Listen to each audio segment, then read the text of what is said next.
रात को चक्की के मेन गेट पर मोटा ताला डाल देना और बाहर बने कैबिन में ही बैठना। और याद रहे, चाहे जो हो जाए, रात को अंदर पैर मत रखना। सोनपुर गांव के छोर पर एक बहुत पुरानी खंडर हो चुकी आटा चक्की थी। सालों पहले वहां एक खौफनाक हादसा हुआ था, जिसके बाद से वो मिल बंद पड़ी थी। लेकिन आधी रात के बाद उस वीरान चक्की से आटा पीसने की आवाजें आती थी। गांव के जमींदार ने आटा मिल की बची कुची मशीनों और लोहे के कबाड़ की रखवाली के लिए रमेश नाम के एक नए चौकीदार को नौकरी पर रख लिया। रमेश दूसरे जिले का रहने वाला था, सीधा साधा लड़का था और उसे इस जगह के काले इतिहास के बारे में कुछ नहीं पता था। पता नहीं जमींदार जी ने ऐसा क्यों कहा कि रात में अंदर पैर मत रखना। अरे बंद पड़ी चक्की में कौन और किस लिए जाएगा भाई। अच्छा काम मिल गया है, रात भर यहाँ आराम से बैठो और सुबह घर जाके सो जाओ। ये चक्की बंद है तो कोई टेंशन भी नहीं है, यहाँ भी सो जाऊंगा तो कोई भूलने वाला नहीं।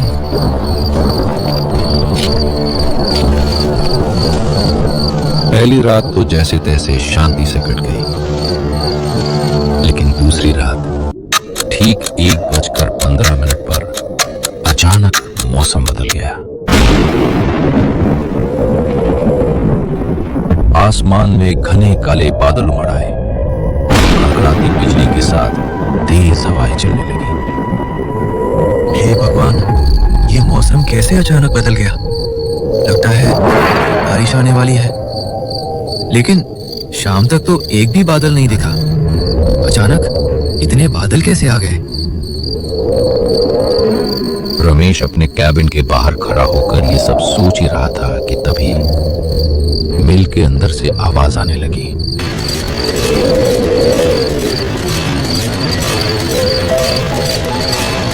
वो पुरानी बंद पड़ी आटा चक्की अब चालू हो गई थी। रमेश के हाथ पैर कांपने लगे। अरे ये चक्की चलने की आवाज कैसे आ रही है। ये चक्की अपने आप कैसे चल रही है और बिजली तो शाम से ही नहीं है। ये कैसे हो सकता है भाई। उसने अपनी टॉर्च उठाई और मिल के मुख्य दरवाजे की तरफ बढ़ा। बाहर लगा भारी भरकम लोहे का ताला अपनी जगह पर मजबूती से बंद था, लेकिन अंदर से पत्थर के दो भारी पाटों के आपस में रगड़ने और अनाज दाने पीसने की आवाज साफ साफ आ रही थी। कौतूहल और घबराहट में रमेश ने ताला खोला। जो कुछ सामने था उसने रमेश के पैरों के नीचे से जमीन खिसका दी।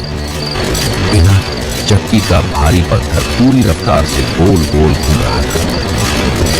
सबसे अजीब बात यह थी कि चक्की के ऊपर वाले कंटेनर में गेहूं का एक दाना तक नहीं था, फिर भी नीचे से बारीक पिसा हुआ पाउडर गिर रहा था। लेकिन वो सफेद आटा नहीं था, वो लाल रंग का गाढ़ा चूरा था, जिससे लोबान, कपूर और शमशान की जलती हुई राख जैसी तीखी गंध आ रही थी। रमेश का कलेजा मुंह को आ गया।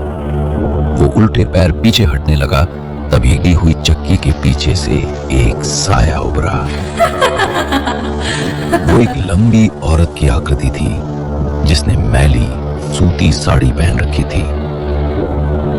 खौफ के मारे रमेश की चीख उसके गले में ही घुट गई। उस औरत का आधा चेहरा तो ठीक था, लेकिन आधा हिस्सा ऐसा था मानो किसी भारी मशीन में कुचलकर सड़ चुका हो। मांस के लोथरे लटक रहे थे। वो अपने लंबे सूखे हाथों से हवा में कुछ टटोलती, मानो अदृश्य अनाज उठा रही हो और उसे चक्की में डाल देती। उसके डालते ही नीचे से लाल राख का ढेर और बढ़ जाता। उसने कटे फटे होंठ हिले और एक भारी बैठी हुई आवाज कमरे में गूंज उठी। अनाज खत्म हो गया रे बाबू, थोड़ा और अनाज दोगे। इतना कहते ही वो चक्की के पीछे से निकली। उसके पैर जमीन पर नहीं थे।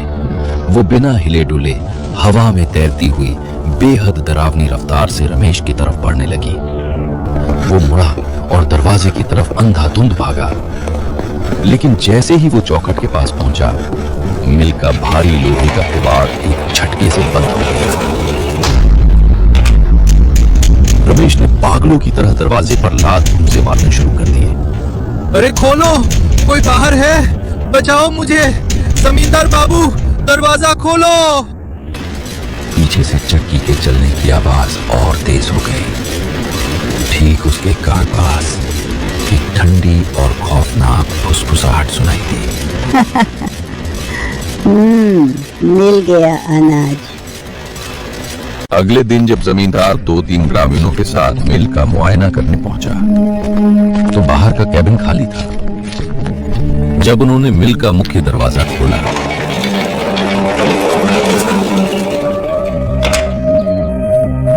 तो अंदर सब कुछ शांत था। चक्की रुकी हुई थी, लेकिन जब वे चक्की के पास पहुंचे, तो सबका खून जम गया। फर्श पर रमेश का फटा हुआ कपड़ा पड़ा था। चक्की के दोनों भारी पत्थरों के बीच से ताजा गाढ़ा खून रिसकर नीचे रहा था। रमेश का शरीर वहां नहीं था, बस चक्की के पत्थरों पर मांस के कुछ लूठरे चिपके हुए थे। उस दिन के बाद से सोनपुर गांव के किसी भी आदमी में इतनी हिम्मत नहीं हुई कि वो रात तो दूर, उजाले में भी उस मिल की तरफ आंख उठाकर देख सके। अनाज खत्म हो गया रे बाबू, थोड़ा और अनाज दोगे?